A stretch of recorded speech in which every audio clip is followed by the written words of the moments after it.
दोस्तों नमस्कार, आदाब, सत श्री अकाल। चैट विद सुरेंद्र वत्स के नए एपिसोड में आप सबका स्वागत है।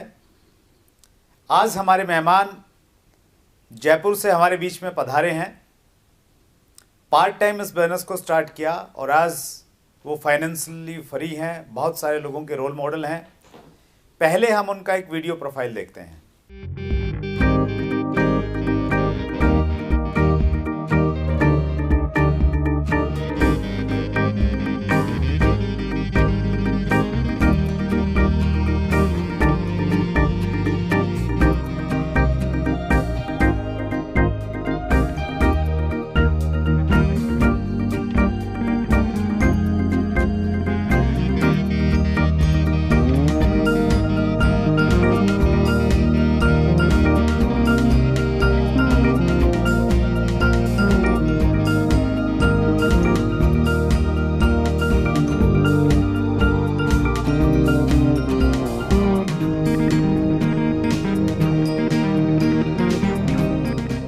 और जैसा आपने देखा, आज हमारे मेहमान हैं रामवीर सिंह जी।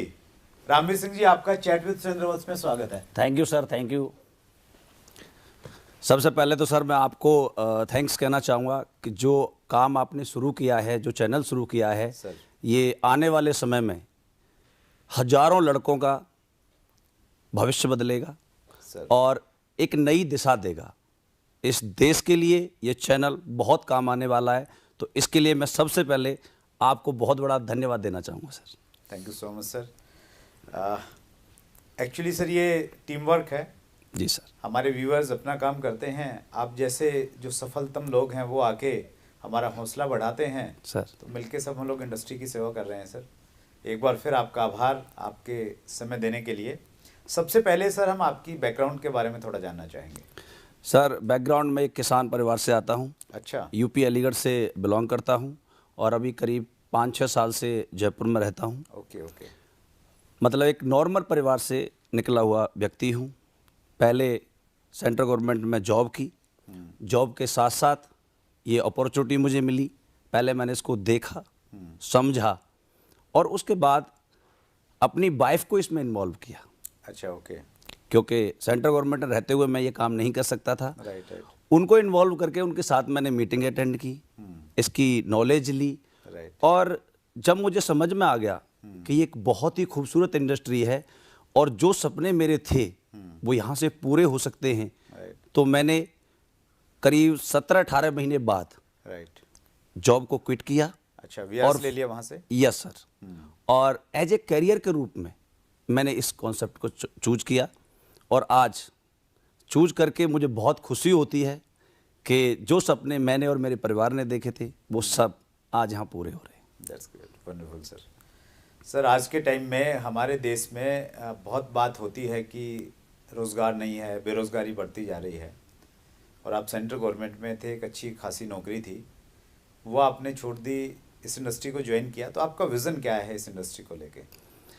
सर नौकरी की बात बताऊं तो नौकरी की तो एक डेफिनेशन है सर कि भूखे आप मरोगे ना और पैसे वाले कभी बनोगे नहीं। जी जी। ये तो एक ज़िंदगी काटने का जरिया है। बिल्कुल सही बात है, क्योंकि ये हमारे माँ बाप ने, हमारे समाज ने हमें जो दिखाया है हम उसी की तरफ ज़्यादा जाते हैं। राइट।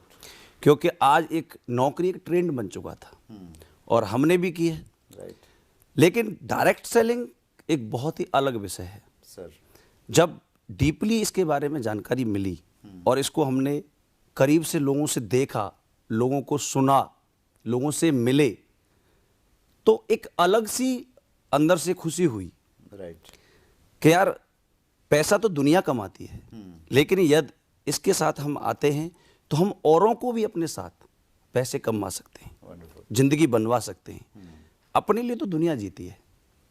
तो जो जॉब को लेके एक मेंटेलिटी बन गई है हमारे समाज में, तो क्या लगता है उसको दूर किया जा सकता है और ये इंडस्ट्री उसमें काम कर सकती है? सर बहुत अच्छा काम कर सकती है। ये आज का जो युवा है सर, वो जॉब की तरफ आकर्षित है, लेकिन इतनी पढ़ाई करने के बावजूद भी, इतने पैसे घर वालों के खर्च करवाने के बावजूद भी वो नहीं कमा रहा जो उसकी मतलब ज़रूरतें हैं। राइट। जब कोई उम्मीद के मुताबिक पैसा नहीं कमा पाता है तो वो अलग दिशा में कुछ न कुछ करने की कोशिश करता है। Right. और आज डायरेक्ट सेलिंग सिर्फ शहरों तक नहीं सर, गांव तक जी। ये पहुंच चुकी है और इसका प्रभाव बहुत जल्दी आपको देखने को मिलेगा। तो जॉब से लोगों का मोह भंग होगा और एक दिन डायरेक्ट सेलिंग इंडस्ट्री को ज़्यादातर लोग ज्वाइन करेंगे। That's great. और हमारे देश में जिस प्रकार की सिचुएशन है सर, जिस प्रकार की पॉपुलेशन है, जिस प्रकार हम लोग विकासशील देश की श्रेणी में आते हैं, तो बिजनेस के लिए बहुत बड़ा स्कोप है। थोड़ा सा अगर वो मेंटेलिटी चेंज कर ली जाए और बिजनेस के अवसर अगर ढूंढे जाएं तो बहुत सारी संभावनाएं हैं हमारे देश में। हाँ, डायरेक्ट सेलिंग के लिए तो बहुत बड़ी संभावना है, लेकिन इसे बदलने के लिए हमें कुछ करना पड़ेगा। राइट। जो लोग सक्सेसफुल हैं आज इंडस्ट्री के अंदर, उन लोगों को इसके लिए बहुत बड़ी पहल करनी पड़ेगी। सर। अपने लिए काम न करके हमें पहले समाज के लिए काम करना पड़ेगा। राइट। बड़े बड़े इंस्टीट्यूट में जाएं, उनके कॉलेज के जो डायरेक्टर हैं उनसे मिलें, हम जाकर के डायरेक्ट सेलिंग का विजन लोगों को दिखाएं राइट। कि आप यहाँ से कहाँ तक पहुँच सकते हैं। और बच्चों के माँ बाप को हम सेमिनार्स में ला करके उन्हें दिखाएं, क्योंकि वो अपने बच्चे की बात को मानने के लिए तैयार नहीं है, लेकिन एक जैसे ही माहौल में किसी के, मैंने बहुत सारे पेरेंट्स को देखा है कि घर पर मानने के लिए तैयार नहीं थे, लेकिन जैसे ही वो मीटिंग में बैठे और उन्होंने सामने देखा, वो सम्मान देखा, वो बोलने का स्टाइल देखा, वो पैसे की चाहत देखी और कमाते हुए देखा, तो आते ही सबसे पहले मिलके कहते हैं, बेटा ये बेटा तेरे हाथ में, इसे जो तू बनाना चाहते हो वो बना सकता है। तो ये सोच बदल सकती है यदि उनको हम माहौल में लाएं। जो सीनियर लीडर्स हैं उनको पहल करनी पड़ेगी। जी sir. That's great sir. Sir आपका बहुत बड़ा नेटवर्क है, कई राज्यों में फैला हुआ है सर। और जैसा हम सब जानते हैं कि इस इंडस्ट्री में आगे बढ़ना है तो आपका नेटवर्क बड़ा होना चाहिए। जी सर। सो बड़ा नेटवर्क बनाने के लिए एक डायरेक्ट सेलर को क्या करना चाहिए? मेरे हिसाब से सर ये बहुत मुद्दा है, बहुत बड़ा सर। और बहुत अच्छा क्वेश्चन है आपका सुरेंद्र सर। बड़ा नेटवर्क बनाने के लिए सबसे पहले खुद को एक अच्छा इंसान बनना चाहिए। अच्छा। अच्छे इंसान से ही लोग जुड़ते हैं। दूसरा बात, आपको इस इंडस्ट्री से जितना भी ज्ञान है वो कलेक्ट करना चाहिए और अपनी एक कोर टीम बनानी चाहिए। राइट। और उस कोर टीम को हूबहू अपनी तरह डुप्लीकेट करना चाहिए। अच्छा। और उसकी जो कोर है, राइट। जैसे मान लो मेरी एक कोर हुई, हाँ। उसके अलावा उसकी कोर है, मतलब आपके नीचे ग्रुप, हाँ, फिर उसके नीचे वाला उसके नीचे वाला ग्रुप, राइट, और उसके नीचे वाला ग्रुप और उसके नीचे, यानी 4 लेयर तक। राइट। 4th लेयर तक मेरी एजुकेशन जानी चाहिए। अच्छा, वहां तक मैं डायरेक्ट टच बनाऊं जी। और अपनी एजुकेशन को वहां डुप्लीकेट करूं। होता क्या है सर इसमें ज़्यादातर कि जितने भी हमारे लीडर्स होते हैं वो एक कोर बना देते हैं, फिर वो सोचते हैं कि ये नीचे वालों को पढ़ाएं। जी जी जी। आपने कभी ऐसा देखा है कि 10th क्लास का बच्चा 5th क्लास के बच्चों की क्लास लेता हो? नहीं, टीचर ही लेता है। टीचर लेता है सर। टीचर का जो ज्ञान है वो 10th के बच्चे में नहीं हो सकता ना। राइट। ज्ञान भी नहीं हो सकता, अनुभव भी नहीं है। अनुभव भी नहीं हो सकता। अब मान लो मैंने अपनी कोर को बताया तो वहाँ 80% तक नॉलेज जाएगी। Right right. वो कोर यदि नीचे बताती है तो 60% तक जाएगी, और वो यदि नीचे जाती है तो 40% तक, और वो यदि नीचे गई तो 20%। राइट। यानी यदि मेरा टैलेंट 4th लेयर तक चला जाए, हाँ, राइट। तो सबके पास इक्वल इंफॉर्मेशन होगी, इक्वल ज्ञान होगा। उसके अलावा यदि बड़ा नेटवर्क बनाना है तो आपको एक रोल मॉडल बनना पड़ेगा, एक ईमानदार इंसान बनना पड़ेगा। आपकी एक छवि अच्छी बनानी पड़ेगी कि जब भी कोई इंसान आपसे मिले, सर, काम करे या न करे, लेकिन आपकी बातें हमेशा करे। मतलब मैं अगर बड़ा नेटवर्क बनाना, मुझे अच्छा इंसान बनना है, रोल मॉडल बनना है, तो मेरी अच्छी आदतें हों, बिल्कुल ईमानदार हूँ थोड़ा सर। और क्या क्या होना चाहिए सर? ईमानदार होना चाहिए। जो आपने कमिटमेंट किया है, राइट, वो कमिटमेंट हमेशा पूरे होने चाहिए। जो टीम को बोल दिया, हाँ, फिर उसमें कोई किंतु परंतु नहीं। बिल्कुल। जहां आपने टाइमिंग दिया हुआ, आपको टाइम से पहुंचना चाहिए। राइट। आपके अंदर कोई बैड हैबिट नहीं होनी चाहिए, क्योंकि लोग, नेटवर्कर जो होता है एक शीशे के महल में रहता है सर। उसे सब वॉच कर रहे होते हैं, वो किसी को कर रहा है या नहीं कर रहा इससे कोई मतलब नहीं, लेकिन उसे सब वॉच करते हैं। तो आपको एक ऐसा सिंपल, आपके अंदर अहंकार नहीं होना चाहिए। कोई भी आपसे मिलना चाहता है, राइट, तो कभी मना नहीं करना चाहिए, क्योंकि हम हीरो नहीं है, हम नेटवर्कर हैं। लोगों के बीच से निकले हैं, बिल्कुल, तो उनके बीच में रहें। कोई ऐसा बंदा होता है, वो सिर्फ उसकी चाहत होती है कि मैं सर से मिल लूंगा तो मैं ये काम को कर लूंगा, तो हमें मिलने में कोई दिक्कत नहीं होनी चाहिए, क्योंकि हम उन्हीं के बीच से आए हैं। और मेरा ये मानना है कि सर यदि मेरे मिलने से या मेरे प्लान देने से किसी की ज़िंदगी बन सकती है तो मैं धूप में बैठ के भी उसके लिए प्लान कर सकता हूँ। Wonderful, great, that's good. बहुत अच्छी भावनाएं हैं सर आपकी। सर जब हम लोग बड़ा नेटवर्क बनाते हैं, नीचे एजुकेट भी करते हैं, लेकिन लोगों को साथ में लेके चलना, अलग अलग बैकग्राउंड से आए हुए लोगों को, तो थोड़ा मुश्किल नहीं है क्या? हाँ, मुश्किल है। इसमें कहावत कही जाती है कि नेटवर्क मार्केटिंग में बिना लगाम के घोड़ों को दौड़ाने का बिजनेस है। हाँ, जी जी जी। सही है। तो इसके लिए सबसे पहले हमें एक एजुकेशन सिस्टम डेवलप करना चाहिए। ज़्यादातर कंपनियां क्या है, नेटवर्किंग कंपनी खोल तो लेते हैं लेकिन ना तो उनमें कोई एजुकेशन सिस्टम है। तो जब एजुकेशन ही नहीं होगी तो आप उन लोगों को कैसे कलेक्ट करेंगे? अपने से कनेक्ट करना है तो पहले हमें एक एजुकेशन सिस्टम डेवलप करना पड़ेगा। अच्छा। हमारे जितनी भी सिटी हैं जहाँ पर भी हमारा बिजनेस होता है, यदि हर जगह एक जैसी एजुकेशन जाती है, एक जैसा बताया जाता है, तो नेचुरल सी बात है कि उन सबको मैं हूँ या नहीं हूँ, क्योंकि मैं तो अकेला हूँ, मैं हर स्टेशन पर हो नहीं सकता, लेकिन उनको मेरी ट्रेनिंग्स के द्वारा या मेरे एजुकेशन सिस्टम के द्वारा मैं अपने साथ हर जगह कनेक्ट कर सकता हूँ। राइट। तो एजुकेशन सिस्टम होना चाहिए, बहुत जरूरी है सर। फिर लोगों को साथ में लेके सर कहते हैं नॉलेज इज पावर। जब ज्ञान ही नहीं है तो आप आगे चलाओगे कैसे? वंडरफुल। और ये बहुत ज़रूरी है सर, हमारी इंडस्ट्री में एक्चुअली मोटिवेशन ज़्यादा रहता है, एजुकेशन कम रहती है, और उससे कहीं ना कहीं गलत चीज़ें पनपती हैं। और एक चीज़ और भी है सर इसमें सर कि एक क्लास में 50 बच्चे पढ़ने आते हैं, तो टीचर पढ़ाता है तो कुछ दिन बाद उसको पता लग जाता है कि इसमें डांसिंग का टैलेंट है, इसमें बॉक्सिंग का टैलेंट है, इसमें पहलवानी का है, इसमें गाने का है, इसमें डांसिंग, मतलब अलग अलग। तो हमारे साथ भी बहुत सारे जो लोग आते हैं उनमें सब में अलग अलग टैलेंट होता है। राइट। तो हमें किसी से जो टैलेंट है वही काम कराना है। यदि कोई मैनेजमेंट अच्छा करता है तो हमें मैनेजमेंट कराना चाहिए। यदि कोई अच्छा स्पीकर है तो उससे हमें स्पीच दिलवानी चाहिए। यदि कोई अच्छा टेक्निकल बातें जानता है तो उससे टेक्निकल चीज़ें, मतलब उसे फील होना चाहिए कि मैं इस इंडस्ट्री में आया हूं तो जो मैं जानता था उसकी कदर है। तो हम यूँ सोचें सर, मैं अगर टीम लीडर हूं तो मैं कैप्टन के रूप में अपने आप को देखूं। यस। और मेरी जो टीम है उसमें मैं देखूं कि कौन अच्छी बैटिंग करता है, कौन अच्छी बॉलिंग करता है। तो जैसे विराट कोहली टीम चुनता है तो वैसे मैं चुनूं और उनको वही रोल दूं। बिल्कुल। और ऐसा दोगे ना सर तो आपसे ज़्यादा प्यार करेंगे। राइट। क्योंकि आप जिसके अंदर जो टैलेंट है उसके हिसाब से काम दोगे, उससे मन से भी करेगा ना, क्योंकि उसे जानता है। राइट। और परिणाम भी आएंगे उसके, अच्छा परिणाम भी आएगा। राइट। क्योंकि जब जिस आदमी को जिसका टैलेंट होता है तो उसे वो काम नहीं लगता, उसे गेम लगता है। यस। और उसे जुनून के साथ करता है। मतलब एक बॉलर को अगर आपने जो बॉलिंग ही करता है और उसको स्टार्टिंग में भेज दिया नंबर 1 पे तो फिर प्रॉब्लम हो जाएगी। बिल्कुल बिल्कुल। बॉलर को आप बॉलिंग मन दो, उसका चेहरा उतर जाएगा, उदास हो जाएगा, क्योंकि उसका काम ही उसे नहीं मिला। सही है, दैट्स ग्रेट, बहुत बढ़िया सर।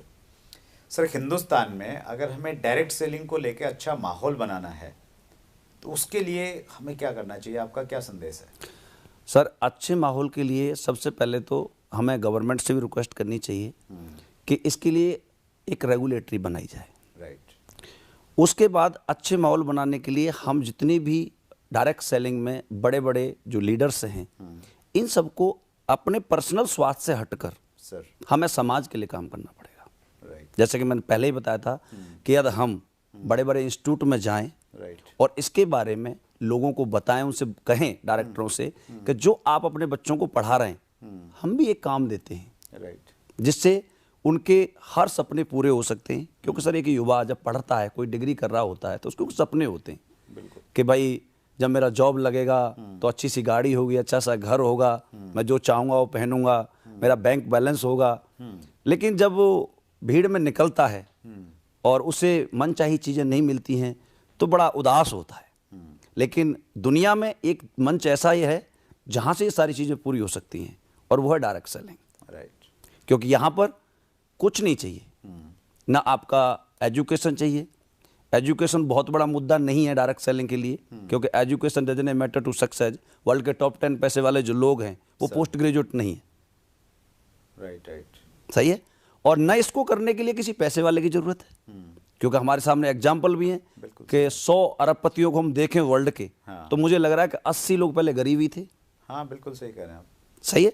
तो यहाँ पर आपके अंदर ज़्यादा टैलेंट नहीं है तो किसी और का टैलेंट काम आ सकता है। आप ज़्यादा भाग नहीं सकते, हो सकता है कल तुम्हें भागने वाला मिल जाए। तो इस इंडस्ट्री में बहुत बड़ी संभावना है आपके हर सपने को पूरा करने की। That's great, wonderful sir.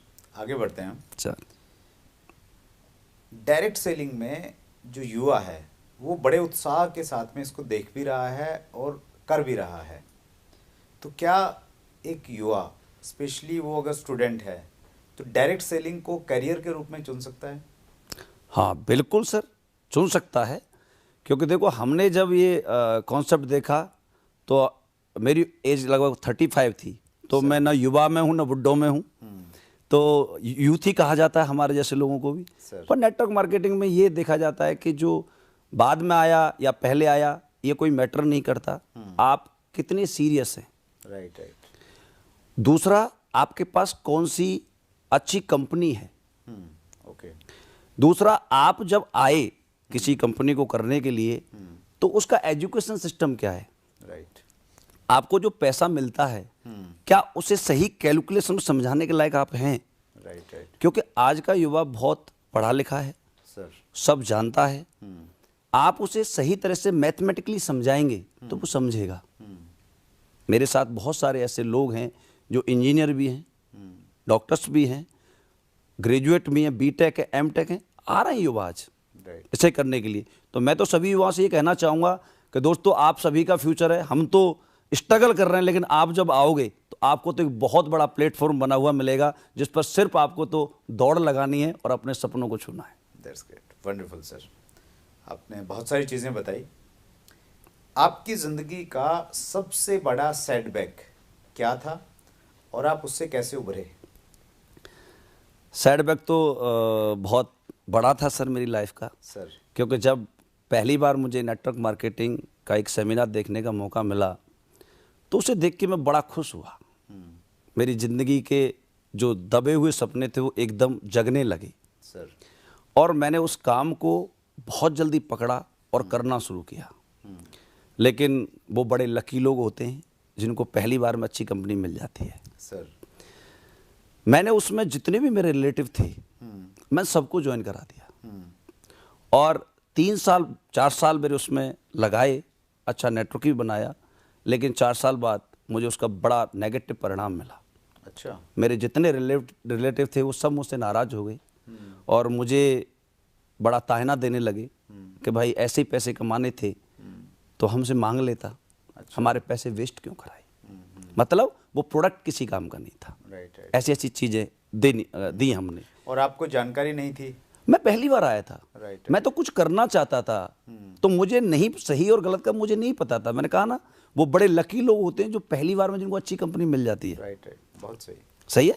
तो मैं वो नहीं था। जब मैंने ये देखा तो मेरे घर में बहुत उदासी हो गई, एक बड़ा मायूसी छा गई और उसके दम पर मैंने कई सारे काम छेड़ रखे थे। अच्छा। ओके। तो मैं जैसे ही मैंने उसे छोड़ा तो मैं एकदम बहुत नीचे गया और 2-3 साल तक मैंने कोई काम नहीं किया। अच्छा। ओके। जैसे ही मुझे एक अच्छी कंपनी मिली, गुरु का साथ मिला, तो बहुत कम समय में मैंने वो कुछ कर लिया जो शायद वहाँ पर मैं 10 साल में भी नहीं कर पाता। वंडरफुल, दैट्स ग्रेट, बहुत बढ़िया सर।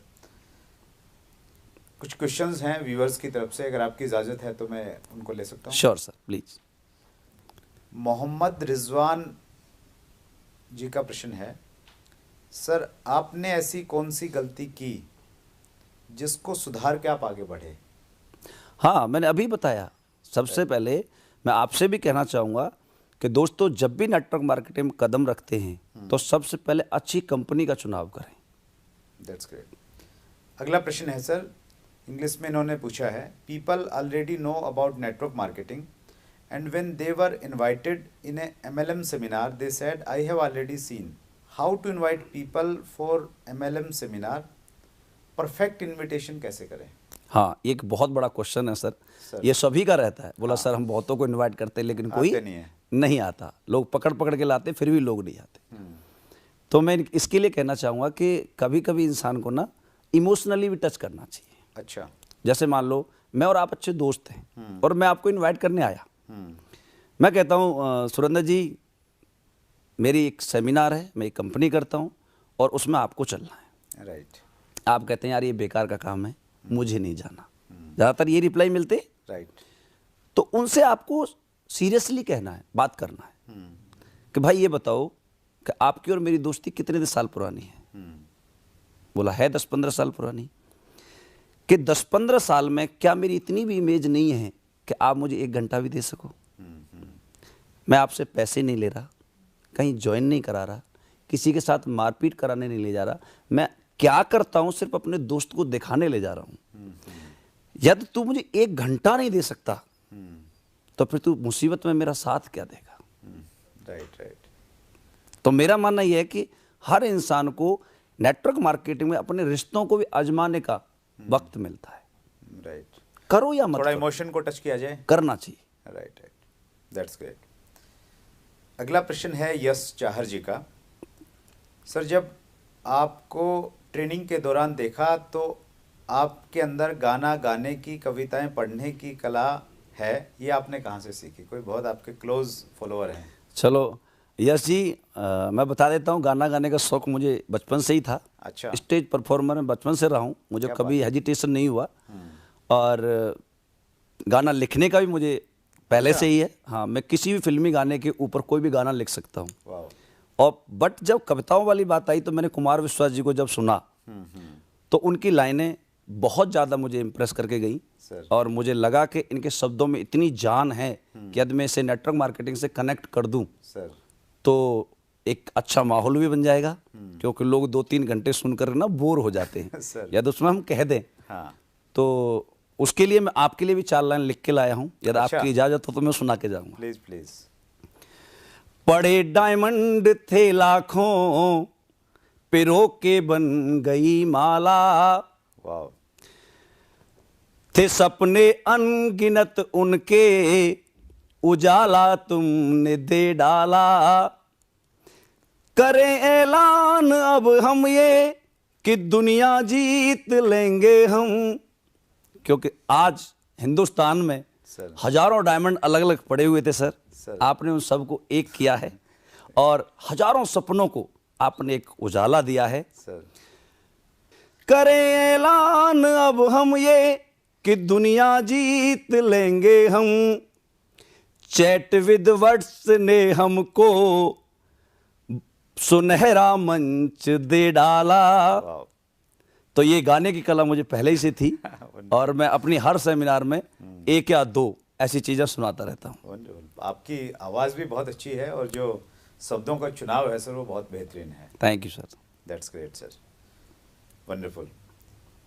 देवा जी का प्रश्न है, सर बहुत लोग बोलते हैं समय नहीं है, उन लोगों को कैसे समझाया जाए? आप सर्विस में होने के बावजूद भी इस इंडस्ट्री में कामयाबी के शिखर पर कैसे पहुंचे? बिल्कुल, समय नहीं है। समय तो सबके पास 24 घंटे ही हैं। चाहे वो कितने भी बड़े बिजनेसमैन हैं, चाहे कोई मजदूर है, चाहे कोई दुकान चलाता है, ये सब के पास 24 घंटे हैं। समय नहीं है, इसीलिए हमें इस काम को करना है। राइट। उन्हें इस समय की वैल्यू समझानी है, टाइम इज मनी का फॉर्मूला समझाना है। राइट।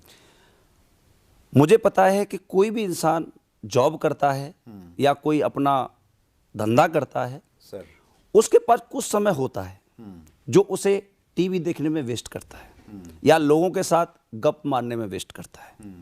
यदि उसी टाइम राइट उसमें न वेस्ट करके उसी टाइम को हम इंडस्ट्री में लगाएं, राइट, तो इसके माध्यम से हम अपने समय की बहुत बड़ी कीमत बना सकते हैं। वंडरफुल। क्योंकि सर हम ये जानते हैं कि आज हम 1 घंटा किसी को देते हैं सर, तो अगले दिन यदि वो हमारे साथ आ जाता है और वो भी 1 घंटा देता है तो हमारे 1 घंटे के 2 घंटे हो जाते हैं। ऐसे ही करके मैंने भी किया सर। मैंने 18 महीने लगभग पार्ट टाइम काम किया। जो भी समय मुझे मिलता था मैं उसे करता गया और यहाँ से आज जो समय 24 घंटे का होता था, मुझे लगता है कि आज मेरा वो दिन शायद 5 लाख 10 लाख घंटों का होता है। Wonderful, that's great sir. Dharamvir Singh ji का प्रश्न है, सर डायरेक्ट सेलिंग में पैसा बहुत आता है मगर बाधाएं भी बहुत हैं, आप बताएं मिडिल क्लास इनको कैसे फेस करके आगे बढ़े? धर्मवीर जी, नेटवर्क मार्केटिंग में बाधाएं नहीं हैं, बाधाएं तो एक्चुअली बाहर हैं। राइट। नेटवर्क मार्केटिंग को यदि आप बाहर से कंपेयर करेंगे तो नेटवर्क में बिल्कुल भी बाधाएं नहीं है। आप सोचें, सबसे पहले नेटवर्किंग करने आने से पहले ना आदमी को रिस्क कैलकुलेशन करना चाहिए। राइट।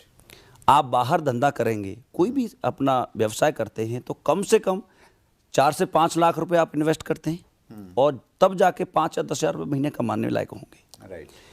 एक अच्छी कंपनी के साथ यदि आपकी ज्वाइनिंग हो जाती है तो ज़्यादा से ज़्यादा आपका क्या इन्वेस्टमेंट होता है? इन्वेस्टमेंट तो कुछ है नहीं सर। कुछ नहीं होता। Right. भाई आपको अच्छे कपड़े चाहिए, हाँ। कोई एक ज्वाइनिंग लेने के 10-15 हज़ार रुपये का अमाउंट होगा। उसके अलावा आपको एक लैपटॉप होना चाहिए, एक बाइक होनी चाहिए, तो इसमें 1.5-2 लाख रुपए मैक्सिमम आप लगा सकते हैं। हाँ, मतलब सारे साधन आप जुटाएंगे तो मैक्सिमम इतना आप बिल्कुल बिल्कुल बिल्कुल। राइट। अब आप कंपेयर करें सर कि 2 लाख ज़्यादा है या 5 लाख, और यहाँ पर स्टार्ट करके यदि आपका अपलाइन अच्छा है तो आप यहाँ पर दुविधाएं कम, सहूलियतें ज़्यादा मिलेंगी। आप जिसके साथ ज्वाइन होते हैं, मान लो वो 50 हज़ार रुपये महीने कमाता है, लाख कमाता है, आपने कॉल किया सर मुझे प्लान दिलवाना है, एक प्रेजेंटेशन करवानी है, तो आपका अपलाइन आता या नहीं आता? आता है। अपना समय खर्च करके, पैसा खर्च करके आता जी। है। लेकिन सिविल में तो ऐसा कोई नहीं करता। वहां पर तो कोई आदमी आपकी हेल्प करने नहीं आएगा। यहाँ पर तो एक एजुकेटेड जो इसको काम को बहुत दिन से कर रहा है, राइट। वो आपकी हेल्प करने के लिए आता है। तो यहाँ बाधाएं नहीं है, यहाँ तो सुविधाएं हैं। बस वो नजरिया देखना है, उस एंगल से देखने की हाँ, जरूरत है। इसे पॉजिटिव एंगल से देखें। That's great sir. Ashish Kumar Sen का प्रश्न है सर, कुछ ऐसे लोग भी हैं जो एक साथ 2 से 3 कंपनी में अपनी आईडी लगा देते हैं बिना जांच परख किए। वो कितने दिनों के लिए मार्केट में आई है, उसकी नीयत क्या है, ऐसे लोगों के लिए क्या कहेंगे, उनको क्या बताया जाए, क्या ऐसे लोग सफल होंगे? मैं सबसे पहले तो उनसे रिक्वेस्ट करना चाहूँगा सर कि 2-2, 3-3 नावों में पैर ना रखें। राइट। जिंदगी एक बार मिलती है, आपका भी परिवार है, किसी एक कंपनी का चुनाव करें विश्वास के साथ। विश्वास खूब देखें, प्रोडक्ट देखें, अपलाइन देखें, प्रोडक्ट यूज करके देखें, उसका कॉन्सेप्ट देखें, एजुकेशन सिस्टम देखें, लेकिन एक चीज चुनें। और कुछ लोग फिर भी नहीं मानते इस काम को, तो मैं कहना चाहूँगा कि उनसे अलग रहें। अच्छा, ओके। क्योंकि होता क्या है कि उसे तो करना नहीं, वो तो हमारा खेल खराब करने के लिए और आते हैं। तो कोशिश करें कि ऐसे लोगों से दूर रहें और फ्रेशरों के साथ काम करें, नए लोगों के साथ, बिल्कुल नए लोगों के साथ। Wonderful. क्योंकि सर जो नेटवर्किंग कर चुके होते हैं ना, वो लोग सलाह ज़्यादा देते हैं और काम कम करते हैं। फ्रेशर जो लोग होते हैं वो तो नया है, आप जिस माहौल में उसे ढालेंगे वो ढल जाएगा, जो आप सिखाएंगे वो सीख जाएगा, तो वो आपका भक्त बनेगा। जो 3-3 कंपनियों में काम कर रहे हैं वो भक्त नहीं बनेंगे। तो मैं उनसे रिक्वेस्ट करना चाहूँगा, एक तो 3-4 कंपनी ना करें, एक चूज करें और अपने फ्यूचर के साथ खिलवाड़ ना करें। दोस्तों, बहुत खूबसूरत इंडस्ट्री है, किसी एक का हाथ पकड़ें और बड़े बने। That's great sir. हमारा लास्ट एक सेगमेंट है sir, funny moment of your life. ये तो मेरे साथ कई बार हुआ है सर, और अभी हुआ है रिसेंटली 2-3 साल में ही। प्लीज। कि मैं तो एक छोटे से गांव से बिलोंग करता हूँ। राइट। तो मैं ऑडी ले रहा था। अच्छा। मैं अपने गांव में गया, मम्मी से बात की कि माँ मैं एक ऑडी ले रहा हूँ। तो गांव में तो नाम भी पता नहीं होता। तो माँ ने पूछा कितने रुपए की आती है?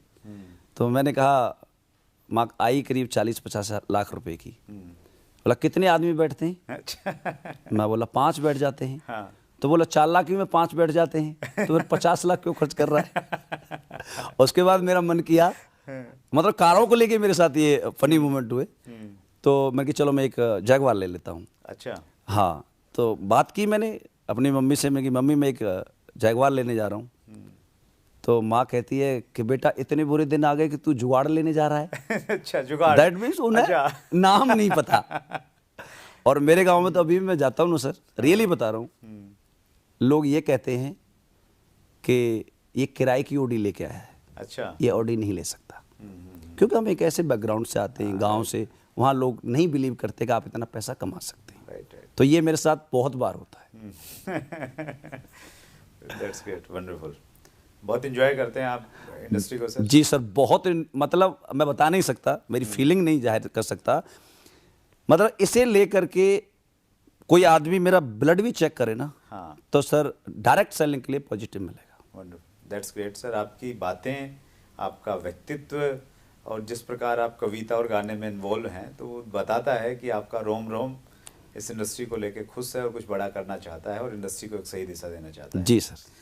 आपने समय निकाला, हमारे व्यूवर्स के प्रश्नों के उत्तर दिए, हम आपके बहुत आभारी हैं सर, और इस उम्मीद के साथ में कि हम फिर दोबारा मिलेंगे और इसी प्रकार आप इंडस्ट्री की सेवा करते रहिए। बहुत बहुत धन्यवाद। Thank you sir, thank you Surendra sir, आपका बहुत धन्यवाद, आपने मुझे यहाँ इनवाइट किया, इसके लिए मैं आपका बहुत बड़ा शुक्रिया अदा करता हूँ। Thank you so much. ये थे रामवीर सिंह जी, अभी जयपुर में विराजमान हैं। डायरेक्ट सेलिंग इंडस्ट्री बड़े जुनून के साथ, बड़ी शिद्दत के साथ और बहुत अच्छे प्रिंसिपल्स के साथ में बिल्ड कर रहे हैं। अगले मंगलवार रात्रि 8 बजे फिर हम एक नई शख्सियत से मिलने वाले हैं। तब तक के लिए अपना ख्याल रखिएगा। बहुत बहुत धन्यवाद।